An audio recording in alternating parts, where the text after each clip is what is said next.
Ik heb natuurlijk al heel lang met Janske gewerkt in de tijd van het Holland Duo. Prachtige mooie momenten gehad. Heel erg volksstemgeluid. Jack is natuurlijk ook al jarenlang bezig. Via kwam ik weer met hun in contact. En het is er niet. En ik weet zeker dat in het genre wat hun doen, in het echte volkse genre, waar we als Nederlanders ons helemaal niet voor moeten schamen. Want dat is een stukje cultuurgoed en dat wordt wel eens heel snel weggemoffeld overal.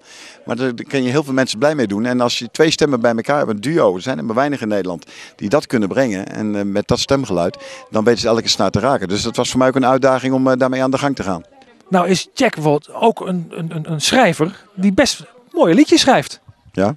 En dan doe ik hem misschien al wat tekort met best mooie liedjes. Hij schrijft hele goede liedjes. Ja, maar het hoeft ook geen liedje van mij te zijn. Het mag ook van zijn buurvrouw zijn, van hem zijn, van Janske, van jou. Een goed liedje is een goed liedje. Ik ga wel de strijd aan. Dat als het moet gebeuren, dan zeg ik kom maar op. Maar dan moet het beste. Maar het blijft om het gevoel gaan. En ik weet het ook niet, hun weten het ook niet. Je weet alleen als je iets gemaakt hebt, het zou kunnen. En dan beslissen de mensen die hier zijn. En de mensen die het kunnen, je moet gehoord en gezien worden. Dan krijg je tenminste een eerlijke kans dat de mensen het kunnen beoordelen. En of ze het in de hart kunnen sluiten. En dat is met dit genre het allermoeilijkste. Dat je gehoord en gezien wordt.